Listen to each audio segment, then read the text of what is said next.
Hi hello నమస్తే మా రాజమండ్రి రుచులకు స్వాగతం. నేను మీ ఆశ. ఎలా ఉన్నారు? బాగున్నారా? ఈరోజు సమ్మర్ కదండి, ఐస్ క్రీమ్ చేసుకుందాం. ఆలస్యం చేయకుండా వీడియోలోకి వెళ్ళిపోదాం రండి. చిన్నపిల్లలు ఇష్టంగా తింటారు, ఇంట్లో తయారు చేయండి ఈజీగా. కార్న్ఫ్లోర్ అండి, కొంచెం పాలు తీసుకున్నాను, లీటర్ పాలులోంచి కొంచెం పక్కన పెట్టుకొని దాంట్లో కార్న్ఫ్లోర్ 3 స్పూన్లు,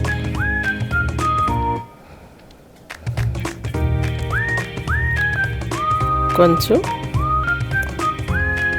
మిల్క్ మేడ్, కమ్మదనం కోసం మిల్క్ మేడ్, పాలల్లో మళ్ళీ మిల్క్ మేడ్ ఒక 2 స్పూన్లు. అది బాగా కలవాలి, కలిపేసి పక్కన పెట్టుకుందాం. పాలు మరిగించుకుందాం, లీటర్ పాలు కదా మరిగించుకుందాం. దాంట్లోనే షుగర్ వేసేద్దాం. ఒక 1/2 కేజీ షుగర్ వేసుకుంటే సరిపోద్ది, ఎక్కువ వేయకండి. మరీని ప్యూర్గా చేసిన జీడిపప్పులు బాదం ఏమి లేకుండా కొంచెం దోసపప్పు వాడానంతే. మనం కలిపి పెట్టుకున్నాం కదా, లిక్విడ్ కూడా వేసేద్దాం. పాలు మరిగాయి కదా, బాగా దగ్గరికి అవనిద్దాం. సరే, దగ్గరికి అయిపోతుంది.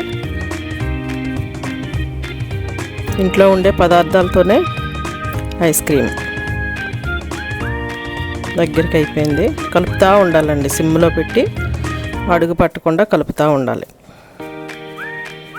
దగ్గర కొంచెం వెనిలా ఎసెన్స్ ఫ్లేవర్ కోసం చిటికెడు వేసుకుంటే సరిపోద్ది. బౌల్లోకి తీసుకుందాం. సరే, ఫ్రిడ్జ్లో పెట్టేసాను చేసేసి, గట్టిగా అయిపోయింది కదా. దాన్ని ఇప్పుడు మనం మిక్సీలో కానీ లేకపోతే మిక్సర్తో కానీ బాగా కలపాలి. మిక్సీలో వేసినా పర్వాలేదు. బాగా ఐస్ కట్టిన తర్వాతే మళ్ళీ ఇది చేయాలన్నమాట. ఉడకబెట్టి ఫ్రిడ్జ్లో పెట్టేశాను డీప్లో. ఒక 10 గంటల పాటు ఫ్రిడ్జ్లో పెట్టాలి. ఇది కూడా బాగా నుగర్లో క్రీమీగా వచ్చేదాకా కలపాలి. బాగా నుగర్లా వచ్చింది చూసారా, ఇంత బాగా కలపడంలోనే ఉంటుంది ఐస్ క్రీమ్. పైకంట వచ్చింది సరే, చక్క క్రీమీగా వచ్చింది. కొంచెం కోన్లు కూడా చేశానండి, పిల్లలు తింటారని.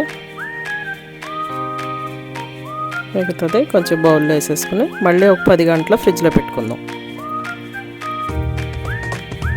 కొంచెం దోసపప్పు వేసాను పైన, ఊరికే డెకరేషన్ కోసం. ఏమీ వేయలేదు, ప్యూర్గా ఉందని. మన జీడిపప్పు కానీ ఏమీ వేయలేదు, కొంచెం దోసపప్పు, కొంచెం జీడిపప్పు పొడిలాగా చేసి వేసాను. ఫ్రిడ్జ్లో పెట్టేశాను. బాగా వచ్చిందండి, బాగా తయారైంది. కోన్ కూడా చాలా బాగా వచ్చింది కదా. ఇంట్లో తయారు చేయండి, మీ కమెంట్స్లో నాకు తెలియజేయండి. Thank you.